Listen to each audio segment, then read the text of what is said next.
Earth Sunday Productions. Ini inyong alagad si Patrick Bucabal, kag kaupod ko si Jezreel Yulingo. As today, we will be unfolding and of course, tasting one of the best foods here in our beloved hometown. So currently, ari kita diri sa 9th Street Lacson in front of PNB in Bacolod City sa isa ka resto nga nagaserve sa mga manamit kag saboroso for sure nga mga menus here sa mga tao. Kag ini ang ginatawag nga DIDTO RESTO. So syempre, to know more about the foods offered in their menus, we will take a tour inside because we will try and see their various plates that you could also want to try sa inyo mga bag-o nga food trip, ideas, and experiences. So let's go and try DIDTO RESTO.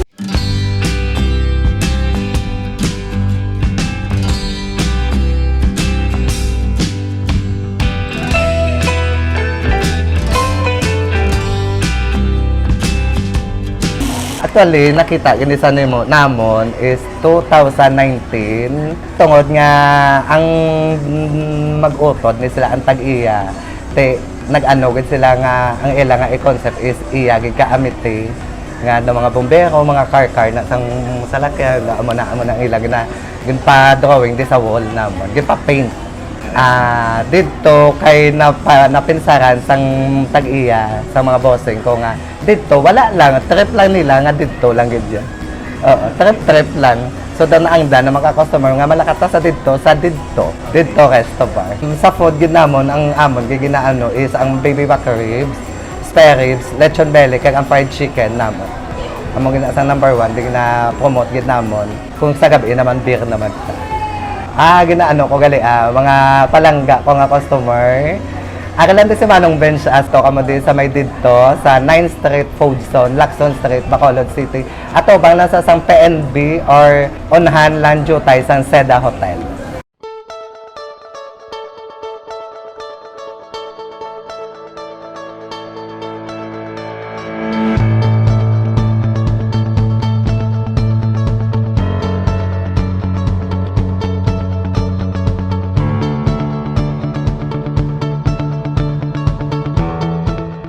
May kami di katambay sa dito kay nami gid ka serbisyo nami kapag kaon kag nami gid ka ambyan.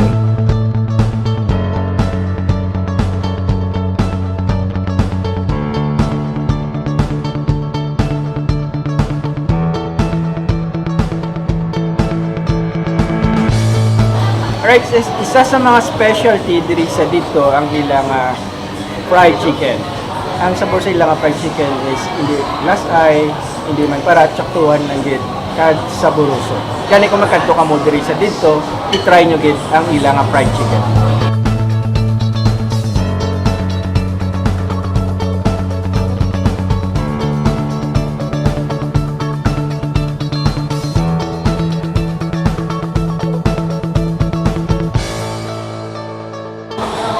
Welcome to DIDTO!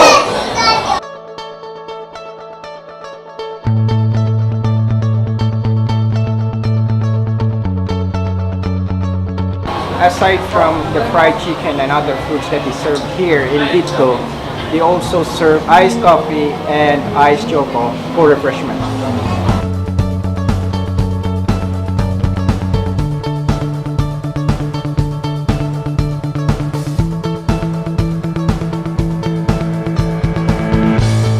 By the way guys, no, ang owner gali sang DIDTO RESTO is a volunteer of Amity Volunteer Fire Brigade.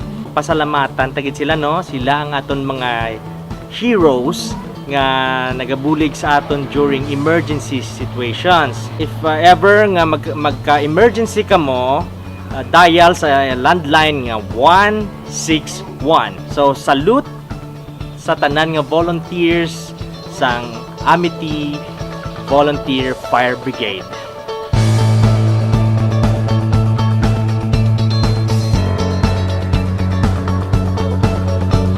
So, aside from tasting popular food nowadays, try to give your stomach also a full of satisfaction when you visit here in DIDTO RESTO. For sure, you will gonna love the menus as what you have saw earlier. The juiciness and their good-looking food will surely give you another memorable trip here in Bacolod. I guess gapanumdum na kamo kung itry niyo bala ang mga pagkaon diri sa DIDTO Resto para syempre sa inyo nga next trip diri sa Bacolod. So thank you so much for tuning in our food discovery here in DIDTO Resto. We hope that we already filled your eyes with our featured foods today. See you again and join us always as we continue to unfold more ideas in our very own hometown. This is Patrick Bucaba. And Jezreel Yulingo. This is Earth Sunday TV and See you next week!